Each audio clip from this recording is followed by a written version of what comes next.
Olá, você, espero encontrá-lo muito bem. Você está no TopoCast, o seu programa de desenvolvimento socioambiental responsável para além das narrativas. Hoje o nosso tema é bastante complexo, esperamos conseguir trazer boas informações e insights a você, nosso ouvinte especial.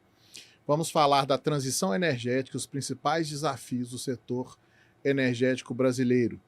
Temos aqui hoje nosso queridíssimo Augusto Machado.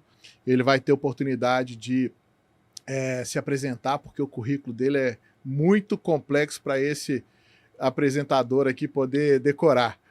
Nosso querido Enio Marcos Fonseca, velho de casa já, nosso guerreiro implacável de várias militâncias, né, Enio Marcos? Também daqui a pouco teremos oportunidade de escutar o Enio em sua apresentação. Bom, vale lembrar que o nosso tema, ele traz grandes desafios, né?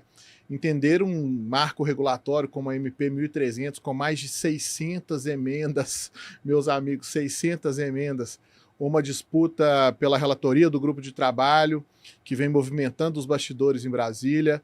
Nós temos também transição energética, armazenamento de energia, os curtailments. Gente, quanto assunto para falar e, por que não, também darmos destaque ao hidrogênio verde, que é uma iniciativa que pode colocar o Brasil como protagonista global e realmente revolucionar cadeias industriais em todo o planeta. Ufa, quanto assunto, hein? Geração centralizada, geração distribuída, digitalização do sistema, muito assunto para a gente falar hoje. Então, sem mais delongas, vamos passar logo a palavra para o nosso caríssimo Augusto Machado, que, como todo TopoCast se inicia, Augusto, eu já te passo, né, para depois da sua apresentação, um desafio. Passar para o nosso ouvinte um panorama geral sobre toda esta colcha de retalhos que a gente vai tentar tecer aqui hoje. Quais seriam, então, esses principais desafios? E eu gostaria de já puxar de você uma perspectiva enquanto presidente do SINGTD acerca do papel do SINGTD em todo este processo. Seja muito bem-vindo, meu caro. Grande alegria tê-lo aqui. Felipe, muitíssimo obrigado pelo convite, assim como ao Enio. 2 amigos, 2 parceiros. Eu estou muito feliz de poder estar aqui batendo esse papo com vocês, conversando um pouco sobre o nosso setor elétrico brasileiro. Mas antes de falar do setor elétrico brasileiro, acho que a gente poderia citar o panorama mundial, né? Eu acho que nós estamos vivendo um momento de discussões a nível mundial sobre transição energética. Hoje, não só as geradoras de energia buscam se especializar na geração de energia renovável e limpa, como as indústrias a nível mundial estão buscando contratar energias limpas. E nesse cenário, o Brasil é uma referência. Nós somos um país abençoado, nós temos água, nós temos solo com abundância de biomassa, nós temos sol, nós temos vento, nós temos um potencial de geração de energia renovável incrível. Nós temos Urano, que tem um papel fundamental aí para a segurança de uma matriz de um país, né? Isso é realmente impressionante como que a gente é abençoado. Mas eu queria que você falasse um pouquinho da sua jornada profissional, que te projetou, né, para ser um grande decisor, realmente um participante de todo esse processo e que constrói, junto com outros setores, outras personalidades, esse arcabouço técnico para balizamento de uma tomada de decisão importante, né? Nós estamos num momento muito importante. Me fala um pouquinho da sua trajetória, por gentileza, meu querido. Bom, já que você me pediu aqui, vamos do início, né? Eu me formei na Universidade Federal de Itajubá, uma universidade que tem uma relação muito próxima com o setor elétrico brasileiro de muitos anos até os dias atuais. E sempre sonhei em trabalhar no setor elétrico brasileiro. Iniciei minha carreira trabalhando no CER-PCH, Centro de Referência em Pequenas Centrais Hidrelétricas, e logo tive uma oportunidade e fui indicado pelos meus professores para trabalhar no Ministério de Minas e Energia.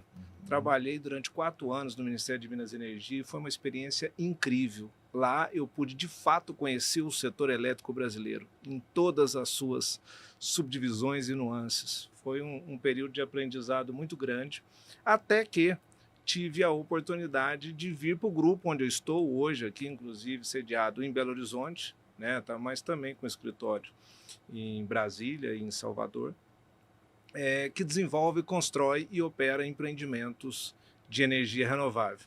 Aqui acho até que tem um comentário interessante, que em todas as minhas etapas nesse grupo, eu trabalhei, nós temos projetos de PCHs, UHEs, eólicas, solares, na grande maioria dos estados brasileiros.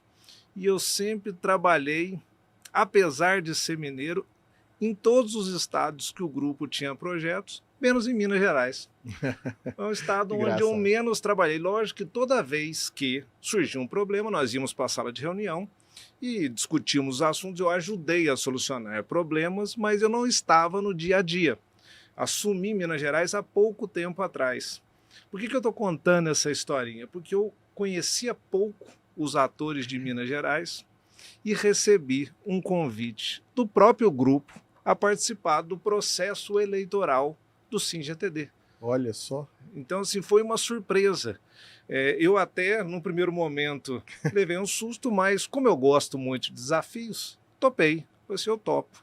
E lógico que depois do convite do grupo, participamos de diversos almoços, diversas conversas com os associados do sindicato para montagem da nossa chapa, né? Recebi um apoio incrível de todos já logo de início. Eu conhecia até os associados por serem empresas do setor elétrico, né? E aí montamos a chapa e, graças a Deus, fomos eleitos e iniciamos o trabalho. E quando cheguei na FIENG, o sindicato é filiado da FIENG, né? Somos um corpo, conhecia pouquíssima gente. Foi incrível, mas como mineiro tem diversas qualidades, né? E dentre elas, saber recepcionar. E eu fui muitíssimo bem recebido. E aí me inteirei com todos, eu brincava nas reuniões na FIENG, junto aos meus pares, né, presidentes de sindicatos, que eu era aquele que mais prestava atenção. Não porque era mais diligente que os demais, que são extremamente diligentes e competentes, mas é porque eu não conhecia. Uhum. Eles já tinham a vivência, eles já estavam na segunda gestão como presidente de sindicatos ou já vivenciavam o sindicato antes de assumirem a presidência. E eu não, eu fui numa virada de chave. Mas está caminhando muito bem e a gente, no transcorrer desse podcast, a gente ainda vai conversar um pouco sobre isso. Me fala um pouquinho só como que você entende o SINGTD neste processo, enquanto decisor, por que não, né? E orientador de diretrizes para o mercado. Como que vocês têm se posicionado, Augusto? Felipe, o setor elétrico brasileiro é muito grande e o setor elétrico mineiro também. Uhum. A grande maioria das grandes empresas do setor elétrico brasileiro possuem ativos no estado de Minas Gerais. Sim. Né? O estado de Minas Gerais é um estado grande, com muito potencial, um estado que tem muita água. Eu tenho uma amiga, inclusive, que fala que é a caixa d'água do Brasil, né? Que a grande maioria dos grandes rios nascem no estado de Minas Gerais. Nós temos muito sol, um dos estados que mais tem projetos de energia solar hoje implantado. Nós temos biomassa em abundância. Então, ou seja, esse sindicato, ele tem que ser um sindicato forte, ele tem que ser um sindicato representativo, para, de fato, auxiliar nas tomadas de decisões ou contribuir para os debates, né, para que as melhores decisões sejam tomadas pelos nossos governantes. Então, eu vejo como fundamental o SINGTD continuar em seu processo de crescimento. Sensacional. E agora vamos dar as boas-vindas ao nosso queridíssimo Enio Marcos Fonseca. Enio Marcos, faça suas apresentações e já começo também com uma provocação. Queria muito escutar. O Enio Marcos vem daquela fase estruturante das hidrelétricas, né, Augusto Machado? E vivenciar essa transição energética nesta velocidade, eu acho que nós vamos conseguir aprender muitos insights vindo dessa mente inquieta. A provocação é a seguinte, meu querido. Nós vivemos hoje com a matriz majoritariamente renovável, porém em desequilíbrio, porque nós não temos ainda grandes modelos de armazenamento, ou seja, aquilo que vai viabilizar de fato essa transição. Me traça um panorama aí, no Marcos, da matriz energética brasileira, por gentileza. Seja muito bem-vindo, meu caro. Eu gostaria de cumprimentar todos os ouvintes e especialmente o Felipe, que mais uma vez me convidou aqui para participar desse Topocast. Eu já tive a felicidade de participar de alguns Topocasts anteriores, sempre com temas muito interessantes. e ter a felicidade de estar aqui dividindo, né, a mesa, a sessão, com o Augusto, que é o presidente do CineGTD, e é um profissional muito reconhecido dentro do setor. Mas eu queria dizer que sobre a temática de hoje, eu posso me posicionar como alguém que ao longo da minha vida profissional de 42 anos, ela permeou a atuação em muitos desses segmentos que fazem parte da temática de hoje. A questão da transição energética, a questão da sustentabilidade, né, e dizer que ao longo da minha vida, né, eu tive a oportunidade de ser um servidor da CEMIG durante 30 anos, de onde eu aposentei como superintendente de gestão ambiental do grupo CEMIG, que possui um sem número de empreendimentos na área de geração, transmissão, distribuição. Eu, graças à CEMIG, eu pude também ser o presidente do Fórum de Meio Ambiente do Setor Elétrico, vice-presidente, e hoje sou conselheiro de uma entidade que possui mais de 15 associações setoriais de todas as matizes dentro do setor elétrico. Nesse período também, eu pude ser conselheiro do Copan, né, por quase 35 anos, sou conselheiro dentro da FIENG do Comitê de Petróleo, Gás e Energia, sou conselheiro no Conselho de Meio Ambiente e Desenvolvimento Sustentável, pude atuar no Estado no âmbito do IEF e do IBAMA.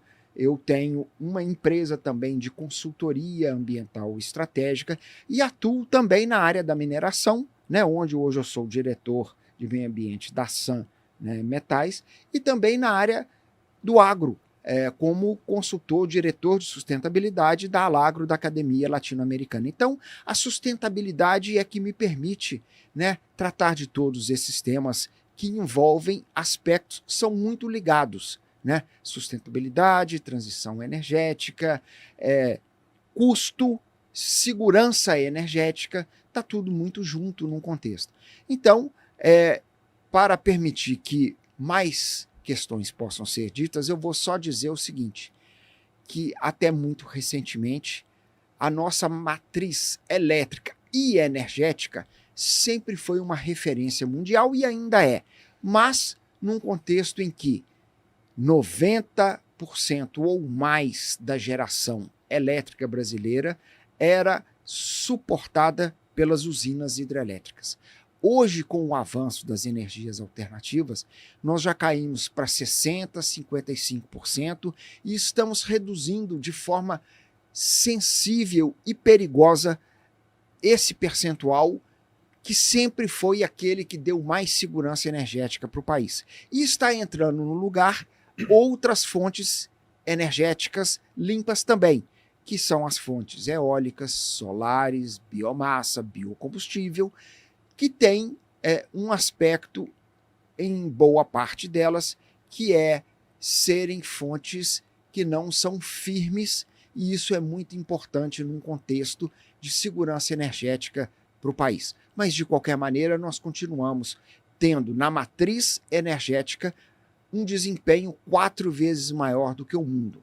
E na matriz elétrica somos quase campeões mundiais, perdemos apenas para 1 ou 2 países que têm apenas a energia hidráulica como a grande fonte. Sensacional, hein, Marcos? Te agradeço aí pela sua introdução. Vamos começar então a jogar gasolina na fogueira, como a gente gosta de falar aqui. Vamos lá, no último plano decenal da EPE, a gente tem uma projeção de crescimento da demanda de energia em torno de 3,4 ao ano até 2032, se não me engano. Mas a gente continua enfrentando o estigma da interligação ao sistema. Nós vimos hoje uma perspectiva em termos de unificação de um sistema, tanto a geração centralizada quanto a distribuída. O que vocês podem me trazer em termos de percepções acerca deste planejamento ou falta de planejamento adequado para atender esse sistema interligado, né, de energia que nós temos no Brasil hoje? Diga-se de passagem que é um diferencial em relação ao mundo também, né? O país com uma estrutura continental como o Brasil ter um sistema unificado de transmissão é realmente um diferencial muito importante, mas ainda enfrenta esse estigma da demanda, a necessidade de atendimento a essa demanda, porém a falta de infraestrutura. Augusto, começa com você. O que você pode trazer para a gente? Felipe, dando continuidade ao que o Enio muito bem colocou, eu vou citar aqui um estudo realizado pela FIENG, onde eles identificaram, dentre outros assuntos, que em 1996, no início da produção da energia eólica no Brasil, 95% da energia consumida era produzida pelas hidrelétricas, apenas 5% por termoelétricas e, na sua grande maioria, não renováveis. As eólicas chegaram e cresceram muito, o que foi importante, pois auxiliou na diversificação da matriz. Hoje nós temos aproximadamente 33 gigawatts implantados. Depois, em 2012, no início da produção da energia solar no Brasil, a participação das hidrelétricas já tinha caído para 85%. A solar também chegou e cresceu muito, impressionantemente muito. Né? Temos hoje 53 gigawatts implantados. Aliás, mais um pouco, porque esse meu levantamento tinha sido feito uns 3 meses atrás. Não, né? e eu vou complementar a sua informação dentro do plano decenal. Espera-se macroeconomicamente que a geração fotovoltaica triplique a sua capacidade instalada. Então, olha que coisa, né? Olha que missão e como operacionalizar. Há 2 semanas atrás, o diretor-geral da ANEEL, Sandoval Feitosa, estava aqui no CEND e ele deu um número que eu fiquei impressionado, levantamento da ANEEL. A cada 40 segundos entre uma operação mais um projeto de GD, basicamente energia solar, no Brasil. Mas dando continuidade aqui, a entrada, tanto da eólica quanto da solar, na matriz elétrica brasileira, eu vejo como muito importante, pois, de novo, diversificou a nossa matriz elétrica. A diversificação auxilia na segurança. Porém, isto tudo aconteceu num período que começaram a demonizar as hidrelétricas. Sim. E a gente não implantou hidrelétricas como deveriam. E é aí que iniciou todo o problema que nós estamos vivenciando hoje no nosso Brasil, porque o Enio colocou muito bem, essas fontes são intermitentes. Sim. Elas não geram com constância, tem vento, elas geram, não tem vento, elas não geram. E a mesma coisa com a questão Você solar. pega o gráfico de geração do eólico, ele é totalmente randomizado ali, né? E a nossa luz não pode ficar piscando, a nossa tela não pode entrar e sair. E para a gente manter o sistema equilibrado, nós precisamos das fontes despacháveis. Quais são elas? As hidrelétricas e as termoelétricas. Se nós deixamos de implantar hidrelétricas como deveríamos, o que nós fizemos? Aumentamos consideravelmente a implantação de termoelétricas, principalmente a combustíveis fósseis, e são muito mais caras e poluentes. Em 1996, menos de 5% da geração era de termoelétrica. Hoje, que a nossa carga é muito maior que daquela época, na média, nós estamos com 15% da geração de termoelétricas. 2014, 25%. 2021, 20%. Caramba, ou seja, ainda tem picos. Por isso que nós estamos pagando bandeira amarela, bandeira vermelha. O nosso setor está ficando mais poluído e mais caro. A gente fala aqui que nós estamos promovendo a transição energética, mas na prática nós estamos sujando a nossa matriz. Ô Augusto, se você puder terminar essa primeira introdução com um conceito para o nosso ouvinte acerca da Conta de Desenvolvimento Energético, a CDE, para que ele entenda um pouquinho como que essa conta é transmitida para nós que somos consumidores, seja em qual escala for, por gentileza. Bom, a Conta de Desenvolvimento Energético foi criada com um determinado fim, mas infelizmente vários programas, assuntos e matérias relevantes no âmbito do setor elétrico acabaram sendo inseridas nessa conta. Ela foi sendo, com o passar dos anos, distorcida. Aquela conta que era para o desenvolvimento da nossa matriz abarcou, por exemplo, o Luz para Todos, importantíssimo, importantíssimo, programa importantíssimo de inclusão social, necessário, que deu muito certo, funcionou, né?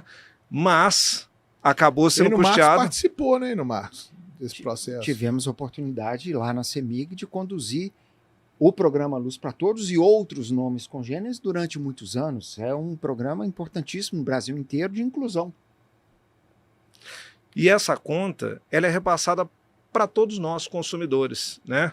E vários outros temas foram sendo incluídos ali. Eu não tenho a precisão, mas lendo uma matéria esses dias atrás, eu vi que a conta de desenvolvimento energético custa aproximadamente 4 bilhões por ano. E agora, a gente vai falar mais à frente da nossa MP 1300, estão aumentando a conta de desenvolvimento energético com o incentivo, com o apoio que está sendo dado, né, com as isenções à subclasse residencial baixa renda e aqueles consumidores até 120. Até 80 vai ser a isenção, não precisa pagar a conta. E até 120 a isenção do pagamento da CDE. Certo. E eu já vi números dentro desse que esta conta de desenvolvimento energético vai subir de 4 para 24 bilhões. Eu não tenho a certeza do número, eu não analisei as contas, mas é uma matéria de uma fonte, teoricamente, responsável. Eu queria fazer uma contribuição a essa reflexão, que é o seguinte: ao mesmo tempo que você se apresenta ao mundo, né, como uma referência na gestão de energia limpa e renovável, e isso a gente pode bater no peito, e quando eles trazem modelos europeus, asiáticos, norte-americanos de gestão, que é preciso fazer isso ou fazer aquilo, o Brasil pode levantar o dedo e falar: peraí, nós somos professores qualificados e o nosso resultado é espetacular. Mas ao mesmo tempo que você tem uma matriz espetacular, você tem hoje a conta de luz, uma das maiores do mundo. E essa história é difícil de ser compreendida, né, pelo consumidor. E, às vezes, pelo contribuinte, que em algum momento acaba também tendo que pagar por uma governança mal feita. E ela é mal feita pelo seguinte: o setor elétrico não para de receber emendas e atos do próprio governo, aumentando a quantidade de penduricalhos que estão na conta. Os jabutis lá da MP. Muitas vezes jabutis que não tem nada a ver, muitas vezes instrumentos sim de governo, porque a legislação é uma forma de você administrar, né, um setor, criando dificuldades de natureza financeira, tributária, e às vezes estimulando, também dando benefícios tributários financeiros para um determinado segmento. Só que isso está desbalanceado e nós estamos hoje, com certeza, com uma conta de luz uma das maiores do mundo. E num cenário extremamente complicado, que vai ser falado mais na frente um pouco, que é a revisão do modelo, que ficou absolutamente caótico. Sim. Eu acho que para a gente poder completar esse panorama e a importância, né, das hidrelétricas, das termoelétricas para sustentar esse sistema, né, a gente pode dizer isso, vem dentro dessa perspectiva, as usinas reversíveis também como uma maneira de otimizar ainda mais essa contribuição. Augusto, explica para a gente um pouquinho dessas usinas reversíveis e se você puder dar um enfoque até na questão da eficiência, né? Porque, em tese, nós estamos falando ali de 2 reservatórios com bombeamento de água, ou seja, você gasta energia para fazer isso. Qual que é a eficiência que a gente tem nesse processo, por gentileza, meu caro? Antes até de responder a sua pergunta, só para complementar as análises sobre o nosso setor elétrico hoje, é importantíssimo citar que em agosto de 23 nós tivemos um apagão. Sim. Um apagão por problemas técnicos. E esses problemas continuam aí. E isso tudo tem a relação com a entrada em grande monta das fontes intermitentes, principalmente hoje a solar. A energia solar fotovoltaica, de longe eu não sou contrário, tá? Eu sou um entusiasta também, sou favorável, mas eu entendo que assim como na vida, as coisas têm que evoluir no equilíbrio. E o nosso sistema elétrico está desequilibrado. Hoje nós temos que estar na inserção exponencial de energia solar fotovoltaica e não estamos tendo a inserção das outras fontes. O que tem acontecido? O ONS soltou o plano de operação de médio prazo, uma projeção de 5 anos, em dezembro de 2024. O que ele fala? Ele fala que o crescimento da energia solar fotovoltaica é tamanho que está promovendo inversões de fluxo não só no sistema de distribuição, mas também no sistema de transmissão. O que é isso? Imagina que você tinha uma cidade que era uma carga, a energia saía da geradora, vinha pelo sistema de transmissão, passava pela subestação, descia para o sistema de distribuição e chegava naquele município. E com a implantação de painéis solares pela indústria, pelo comércio e pelas residências, a cidade que era uma carga passou a ser um gerador. E principalmente no horário de pico da geração, entre meio-dia e 1h, você tem uma inversão de fluxo. Aquela rede que estava dimensionada para receber um montante de energia, agora está tendo um retorno maior do que, inclusive, ela estava dimensionada em alguns casos. E isso pode causar sobrecargas nas subestações de distribuição, mas está causando tamanha a monta sobrecarga nas subestações de transmissão. E isso pode gerar apagões. Lógico que o ONS é extremamente competente, né? E já criou medidas operativas preventivas, já indicou os equipamentos para aumento da segurança e estabilidade do sistema, já indicou as projeções de crescimento e tem operado com maestria, até porque não tivemos mais apagões. Sim. Mas o problema é crescente. E um exemplo claro disso é agora o leilão A-5 de 2025. Tivemos um recorde de cadastramento, 3.000 megawatts em centrais hidrelétricas até 50 megawatts, mas agora no final de abril saiu a nota técnica do ONS para definição dos pontos de conexão dos empreendimentos candidatos, se eles têm capacidade ou não de escoamento. De uns anos para cá, essa questão vem se tornando mais relevante, mas nesse ano chamou a atenção. Os estados do Sudeste e Centro-Oeste, quase que em sua integralidade, então, poucas subestações têm capacidade de escoamento ilimitada, quase que sua integralidade não tem capacidade de escoamento de energia. Ou seja, o sistema está no limite. Para não falar... E todos colapsar. Esses aproveitamentos serão inabilitados. Ainda não saiu, né? Está previsto para 5 de agosto sair os pareceres de habilitação ou inabilitação, mas já está colocado que os empreendimentos que estão previstos para entrar em subestações que não têm capacidade de escoamento serão inabilitados. Mais de 50% da potência cadastrada, que se localiza no submercado Sudeste e Centro-Oeste, será inabilitada. Falta planejamento, né, Augusto? Né, Enio?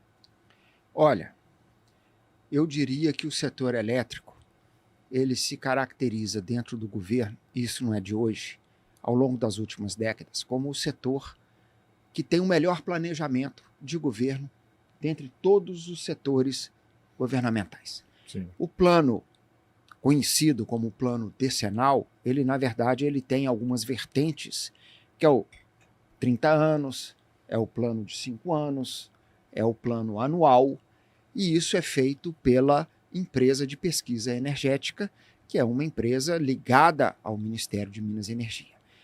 E a modelagem da definição dos planos, né, que saem anualmente revisados e que levam em conta o crescimento da economia, as alternativas de crescimento das fontes, ele é muito bem feito.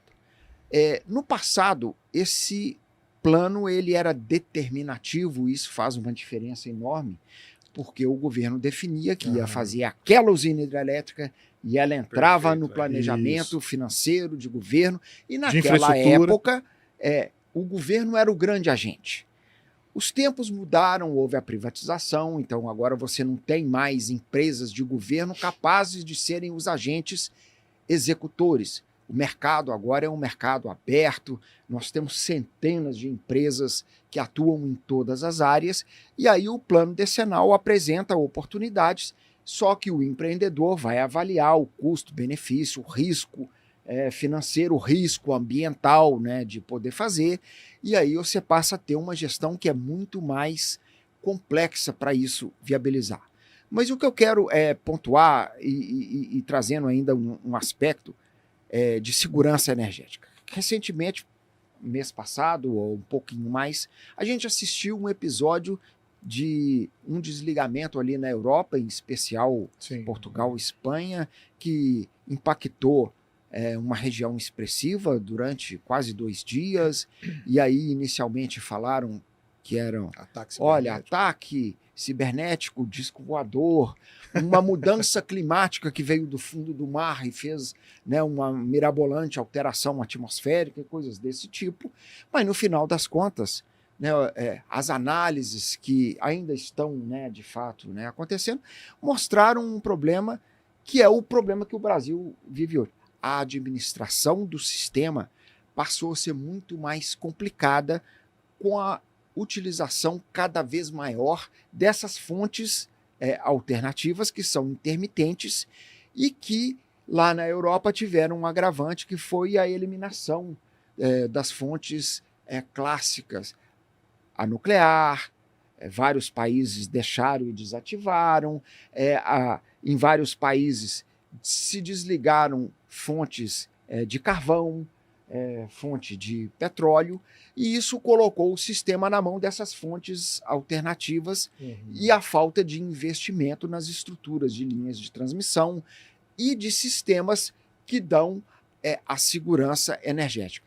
E isso é necessário de ser olhado porque já aconteceu no Brasil em vários momentos e a nossa fragilidade da gestão nos coloca como potencialmente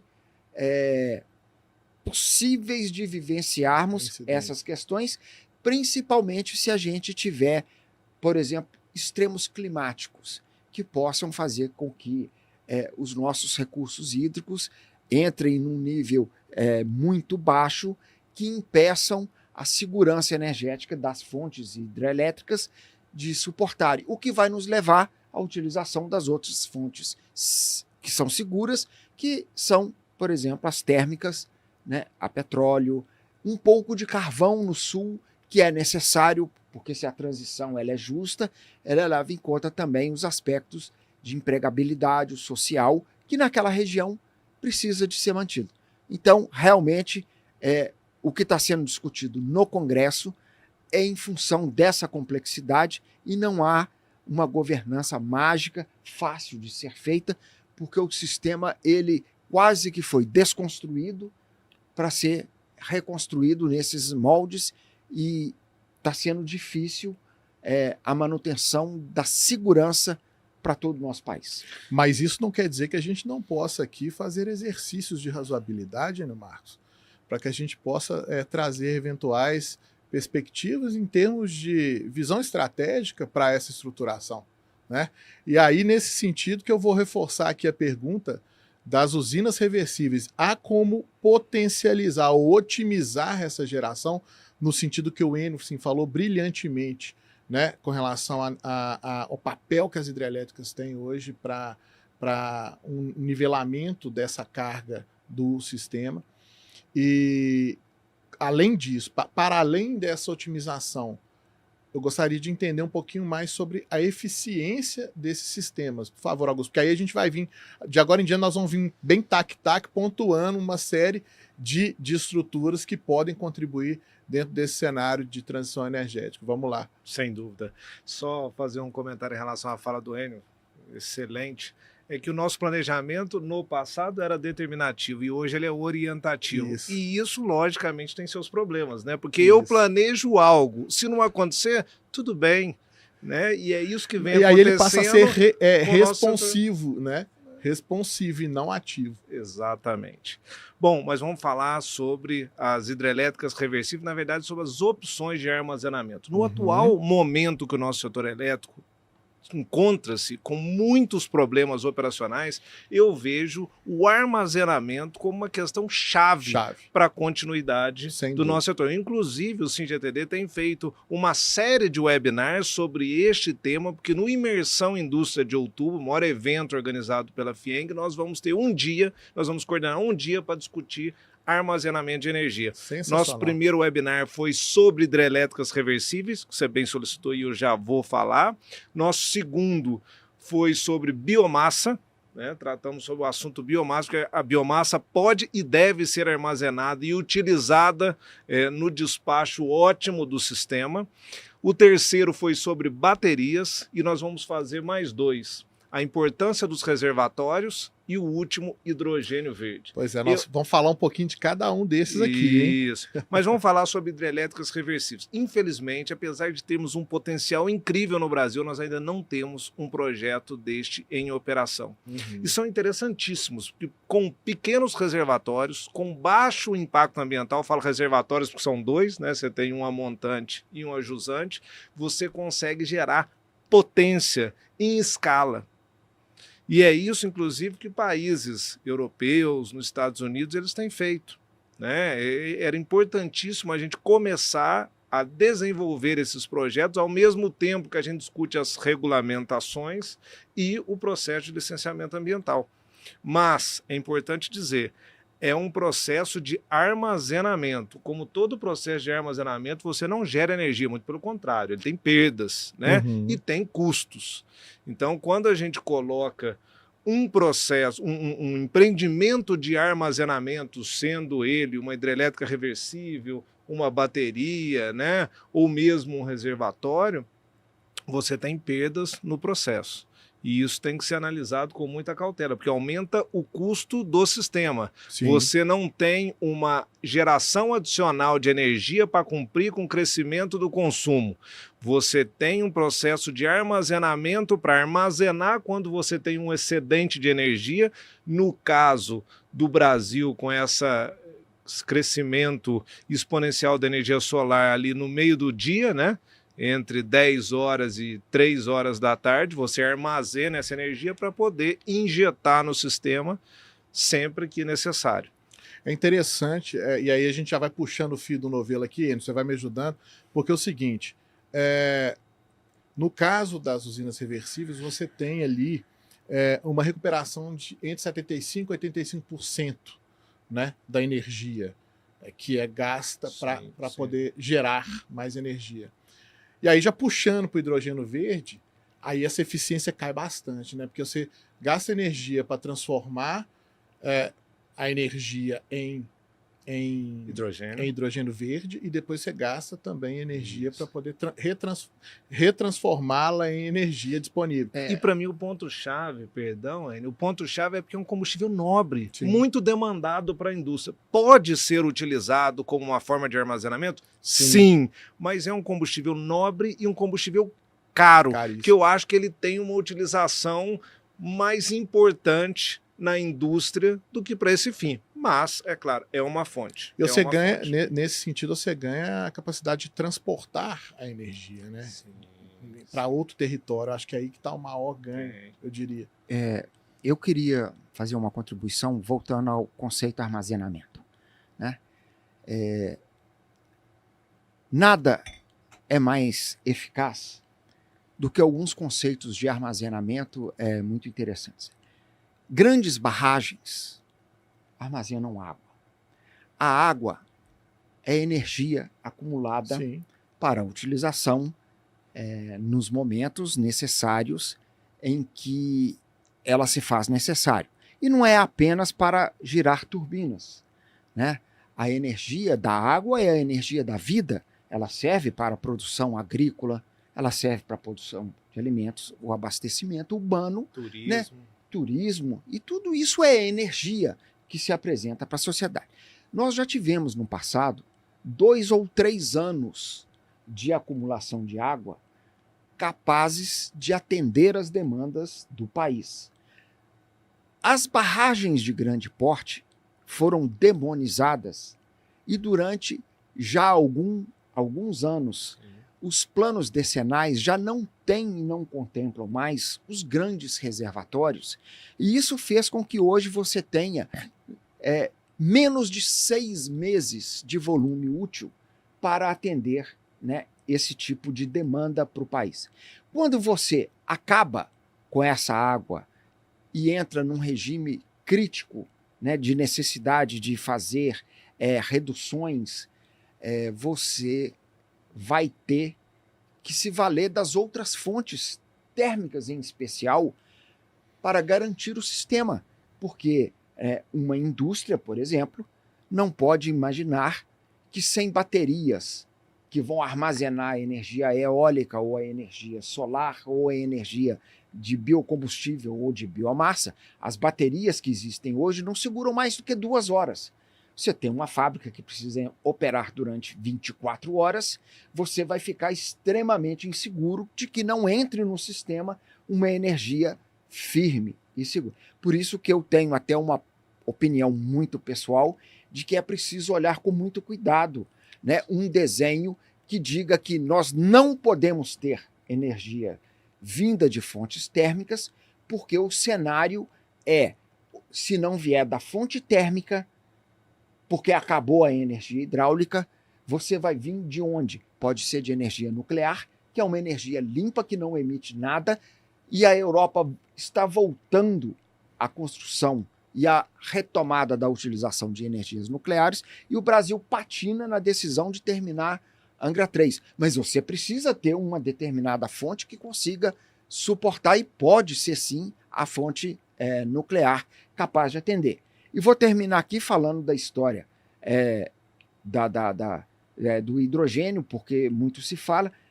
Olha, você pode pegar a sua usina hidrelétrica, que tem um custo X, e implantar um processo de transformar aquilo ali em hidrogênio que custa 10x, e você vai olhar para a economia do país e perguntar, vale a pena fazer esse tipo de coisa, buscando o hidrogênio verde ou o azul, ou você vai se valer sim do hidrogênio marrom, que vem da fonte de minerais, que é um ponto fundamental terras nessa raras conversa. Que estão aí, terras raras que estão emergindo dentro desse contexto de transição energética.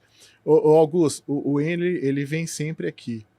E ele vem sempre aqui, cara, porque o modelo mental de construção dos argumentos bate muito com a ideia do programa, que é para além das narrativas, né? Então, só complementando o que você falou, achei tão importante, nós estamos aderindo a um novo modelo econômico, nós estamos verticalizando mais uma cadeia de produção de valor, ou nós estamos aderindo a uma narrativa por influência de uma necessidade de outros países ou de um lobby que possa estar acontecendo. Então, qual é o nível de responsabilidade, o nível de planejamento, tá? Para que a gente possa fazer isso de uma maneira mais responsável. E aí tem que ser rápido, porque nós vamos falar ainda de MP 1300 e nós vamos falar de curtailment, vamos falar de uma série de coisas. Eu queria falar na frente do Augusto aqui, pelo seguinte, eu sempre tenho dito de que existem modelos que são vendidos, principalmente pelos países europeus,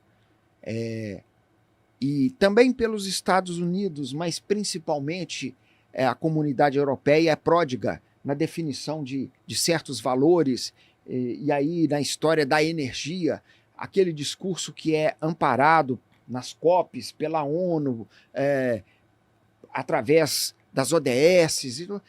Precisamos de acabar com as fontes de energia clássica, precisamos de acabar com o petróleo. O petróleo tem que ser erradicado. Ora, o petróleo, além dele gerar energia, ele gera mais 6.000 produtos essenciais à atividade humana. O carvão, ele tem uma grande importância também na matriz energética mundial, sobretudo por uma questão de custo, mas você tem tecnologias para processar esses insumos, e mesmo o gás natural, com a adoção de tecnologias de ponta de processamento e, sobretudo, de você pegar o carbono e neutralizar esse uso do carbono.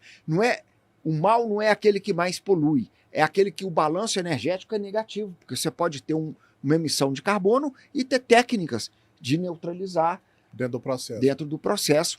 E essa é a inteligência de fazer essa governança toda se valendo de todas as fontes. Legal demais. Para a gente fechar armazenamento, a gente tem que falar das baterias, né? E aí eu vou já puxar aqui a sardinha para uma causa, puxar a sardinha para uma lata de uma causa que eu venho defendendo. O Brasil também é protagonista mundial em termos de reservas de terras raras. Nós passamos, acho que se não me engano, semana passada para o segundo lugar em reserva. Só que a China ainda detém 90% do refino. E aí, nós só temos 30, 35, 37% do território mapeado. Vocês têm alguma dúvida que nós vamos ser o maior, Protagonista. a maior reserva de terras raras do planeta? Então, com relação a essa questão de protagonismo, né? Existe alguma dúvida? E olha que interessante, porque são temas absolutamente convergentes, né? Os minerais críticos para a transição energética, não somente porque os elementos de terras raras, né, os óxidos de terras raras são fundamentais em vários processos industriais, principalmente, né, da formação, né, dos elementos das baterias e, por que não, das nacelles das torres de geração eólica. Para não falar de toda a cadeia tecnológica que envolve essa digitalização, né, do sistema brasileiro de energia, que vai ser fundamental. E aí, dando uma notícia aqui para o nosso ouvinte, nasce o INTR, que é o Instituto Nacional de Terras Raras, que vem com uma missão estruturante. A gente falava de orientações pouco estratégicas, mais reativas do que propriamente propositivas. O INTR ele nasce com a missão de ser uma avenida de viabilização de uma cadeia produtiva, porque a gente sabe que a gente tem que ter a rota tecnológica. Se a gente não tiver a rota tecnológica, nós vamos continuar sendo um mero exportador de commodity, né? E a China, que detém o refino e a rota tecnológica, ela está 10 anos à frente do resto do mundo em inovação tecnológica. Então, assim, fazendo esse adendo aqui e fechando essa parte do armazenamento, dizendo que nós podemos encabeçar de fato, né, Augusto?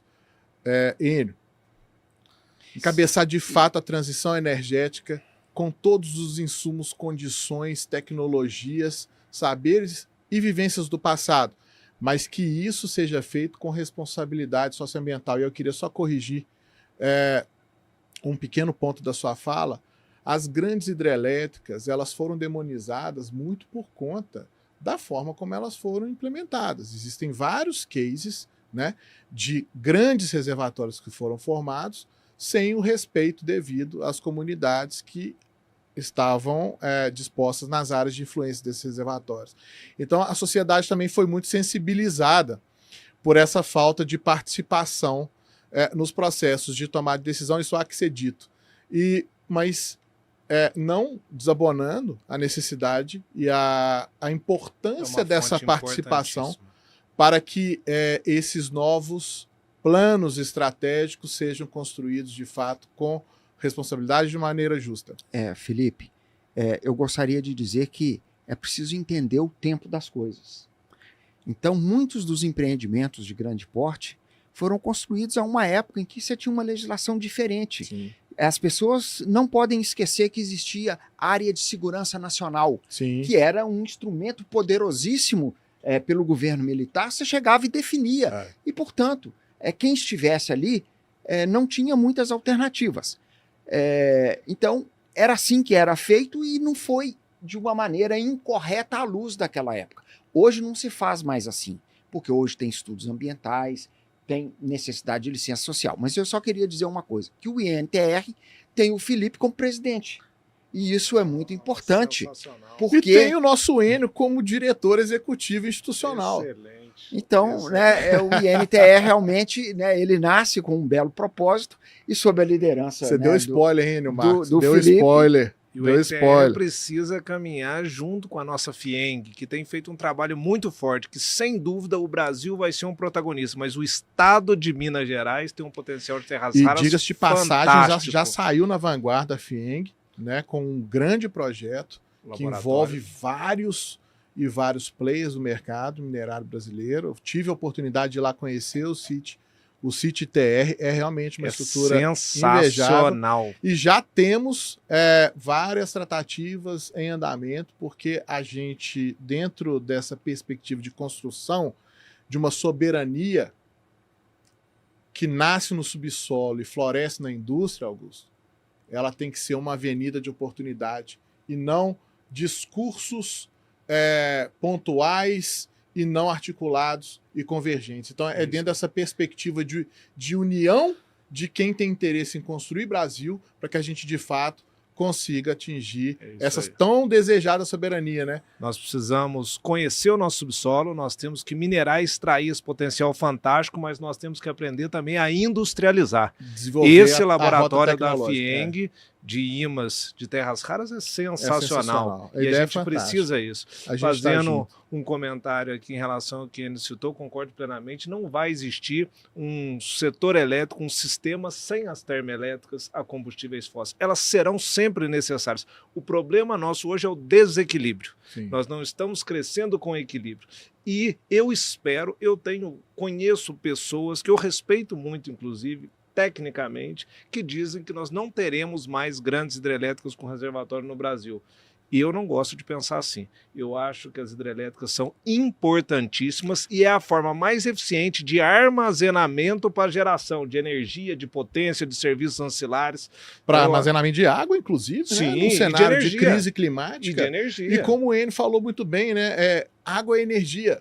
O próprio processo de construção do hidrogênio verde é a hidrólise da água. Isso, Não é assim? isso. É a eletrólise da água que quebra para poder fazer Sem dúvida o alguma. combustível. Então eu espero que a gente tenha, assim, lógico, respeitando a nova legislação ambiental, todos os conceitos novos socioambientais que nós temos construído nos últimos anos, como bem É isso colocado aí. pelo Com as Enio, lá vivências atrás do isso não passado. existia e hoje isso existe.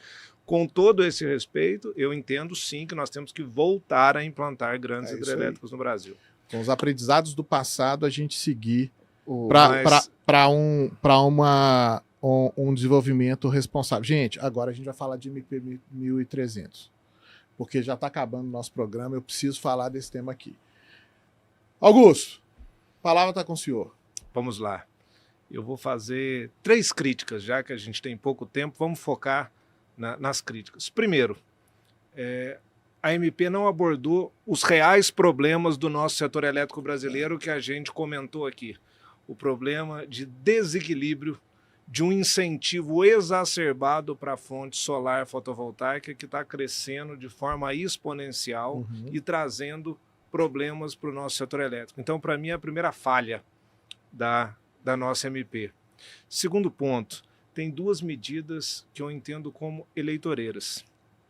Infelizmente, porque está gerando isenção do pagamento da conta de energia para os consumidores até 80 kWh, que somam 60 milhões de pessoas, e uma redução no custo da conta com a isenção do pagamento da CDE para quem consome até 120 kWh mês, mais 55 milhões de pessoas, ou seja, nós estamos falando de 115 milhões de pessoas, mais da metade da população Augusto, brasileira. sobre essa questão da CDE, eu vi uma notícia hoje sobre a questão da renovação do contrato da Itaipu Binacional. Existe uma divergência, né? Brasil e Paraguai divergem em relação ao preço da energia. Quem vai pagar essa conta é a conta de desenvolvimento energético, que cai no final das contas para nós consumidores do Sul e Sudeste. Mas nós já esse é o pagamos problema. essa conta hoje. Esse é o problema adicional, porque estão passando esse custo para a CDE, como a gente já falou, uma coxa de retalhos, você tem algum problema que você não sabe onde resolver, joga na conta de desenvolvimento energético, só que estão reformulando a forma de pagamento. Nós, consumidores residenciais ou no comércio, a gente vai ser pouco afetado, porque esse custo está sendo repassado para a indústria. E a indústria brasileira, mais uma vez, pagando a conta. Nós já estamos com vários impostos imputados à indústria, novos impostos, um aumento de impostos, e agora um pagamento desse encargo tem caráter tributário aumentado para a indústria. Ou seja, isso faz a indústria perder competitividade. A indústria não tem condições de assimilar, ela tem que repassar no preço. Ela não tem margem para assimilar esse custo. E ao repassar no preço, ela perde competitividade. Ela perde venda a nível nacional, pois seu produto vai estar mais caro, mas mais importante, ela perde competitividade internacional. Sim. Ela não pode exportar, né? Não é que não pode, ela perde competitividade na exportação ou mesmo perde competitividade naquilo que é importado. Mesmo com os tributos e a logística para trazer um produto similar de fora aqui. Então, assim, esse é um problema seríssimo. Ninguém, assim, e é difícil falar, assim, você não quer ajudar, Enio ou Felipe, quem precisa? Lógico que nós queremos, lógico que nós queremos. Então, assim, o incentivo, ele é importante, mas será que está na medida certa? Porque eu vivo dentro da casa da indústria. Uma das grandes reclamações que eu tenho escutado é que a indústria não está conseguindo contratar. Pois é. Porque a mão de obra prefere ficar em casa recebendo auxílios e fazendo bicos. Será que nós não estamos dando auxílio demais? E outra, quando você ajuda alguém, é para aquela pessoa sair daquele problema, superar, crescer e não precisar mais daquele apoio. Mas da forma como está sendo feito, será que isso vai acontecer? Augusto, você falou uma coisa importante, desculpa aí, Felipe, que é o seguinte, não existe almoço grátis. Quando eu tiro 60 milhões de pessoas, consumidores, que param de pagar, esse custo ele não vai desaparecer do cenário. Alguém vai pagar por essas 60 milhões de pessoas que não pagarão a conta. E com certeza isso vai ser diluído entre consumidores e contribuintes, aumentando o custo de vida do país, e a isso se soma um desenho novo que nós estamos assistindo nesses 15 dias aí de discussão, que é aumento de IOF, que de novo vai cair na mão em cima dos contribuintes e consumidores. E a indústria. Gente, um outro ponto que é importante da MP, eu queria que você comentasse, Augusto e Enio, bem rapidamente, que é sobre a questão da abertura de mercado. Da abertura do mercado livre e essa mistura aí da GD com a GC, né? Como que fica isso? De novo, Felipe, isso me preocupa muito, porque primeiro vamos ajudar quem precisa. Sim. Poxa, todos querem ajudar. E o segundo, vamos abrir o mercado. É super interessante, é legal. É legal falar disso. Mas aqui isso custo, né? É igual telefonia celular. Poxa, eu tenho uma operadora hoje, terminou a minha fidelidade em 1 ano. Se eu achar que a outra que também me atende tem um preço melhor, eu mudo. E assim vai funcionar no caso da energia elétrica. Poxa, que legal, vai aumentar a competitividade, vai cair o custo. Mas como é que fica a expansão do setor elétrico brasileiro? E os contratos, né? E os contratos passados? Eles dizem até que os contratos serão respeitados e serão mantidos. Mas, assim, uma das coisas que a presidente Dilma, tão criticada na internet, fez quando ainda era ministra e deu muito certo, foi o novo modelo do setor elétrico, que já está ficando velho, né? Já tem mais de 20 anos, com a criação dos leilões de energia. Sim. Porque você tem todas as distribuidoras definindo suas cargas e contratando energia do gerador. Então você tem um contrato de longo prazo celebrado por dezenas de distribuidoras no mesmo contrato. Quer mais segurança que isso? Mas a partir do momento que as distribuidoras que já estão perdendo carga para solar vão perder carga também agora para as comercializadoras que vão comercializar direto energia entre geradores e consumidores, quem que vai garantir contratos de longo prazo seguros para implantação de empreendimentos estruturantes? Ninguém está falando sobre isso. Você acha que nós vamos conseguir construir uma grande hidrelétrica com contratos de 5 anos com comercializadoras? Eu respeito muito as comercializadoras e admiro, inclusive, mas são empresas que têm um risco absurdo, sim, porque movimentam um volume de recursos altíssimo por uma margem muito reduzida. Uma operação equivocada, uma oscilação no mercado de curto prazo por uma falta de água num determinado ano, aumentando muito o preço do mercado de spot, pode quebrar uma empresa, sim, dessa. Muito diferente de uma distribuidora. Muito diferente de dezenas de distribuidoras no mesmo contrato. Sim. Você nunca vai ter a mesma garantia. Né? Enio Marcos, para a gente fechar, queria escutar a sua visão sempre fundamental sobre as perspectivas para o futuro dentro dessa colcha de retalhos que a gente tentou construir aqui. Olha, eu acho que o diálogo ele é a solução para quase tudo que a gente enfrenta, seja nas relações familiares, nas relações pessoais, profissionais, e no governo. Então, quando você tem um cenário que é conturbado por questões que vêm inputs internos, inputs externos, né? Não há mais uma visão comercial, por exemplo, que seja fechada para um país. Né? A gente assiste hoje as guerras comerciais patrocinadas pelo governo dos Estados Unidos, com resposta à altura pelo governo chinês, o mercado europeu. Tudo é uma teia mundial. Então, é preciso conversar. A casa do diálogo é o Congresso. Né? Eu não tenho dúvida que a Casa Legislativa ela tem uma competência muito grande para cumprir as suas obrigações de legislar ao nível estratégico, mas deixando para os órgãos do Executivo o cumprimento das suas atribuições na rotina do dia a dia de fazer cumprir a legislação. A gente está assistindo um cenário muito complicado no nosso país hoje, onde você tem um poder que é o poder ligado ao judiciário, comandando, né, e mandando nos outros dois poderes, e isso traz um cenário de confusão, né, de governança e de estabelecimento de atores que ficam supervenientes e outros, né, no comando, mas eu não tenho dúvida que é lá no Congresso que essas questões todas precisam ser revisitadas, realinhadas, para que o país possa buscar um seu ordenamento jurídico novo diante desse quadro. Augusto, suas considerações finais, por gentileza. Primeiro, eu queria agradecer muito a oportunidade de estar aqui com vocês, debatendo um pouco o setor elétrico brasileiro. E queria aproveitar essa oportunidade final para convidar os empresários e executivos do setor elétrico brasileiro, principalmente com ativos no estado de Minas Gerais, para vir tomar um cafezinho, comer um pão de queijo conosco na estrutura da FIENG, para conhecer o sindicato e a nossa FIENG, pois nós temos a certeza que nós podemos ajudá-los em todas as etapas de seus empreendimentos: desenvolvimento, implantação, operação. É para isso que a FIENG existe, é para isso que o sindicato existe, que é para ajudar a indústria mineira a crescer, no nosso caso a indústria de geração, comercialização, transmissão e distribuição de energia elétrica. Sensacional. Vamos juntos. Gente, fechando aqui então mais um programa espetacular, porque é o seguinte, nós temos dois ícones aqui, né, com protagonismo institucional, protagonismo na cadeia produtiva. Poxa, para mim é uma honra imensa poder partilhar dos argumentos que vocês apresentaram. Espero que o nosso ouvinte tenha gostado muito desse programa.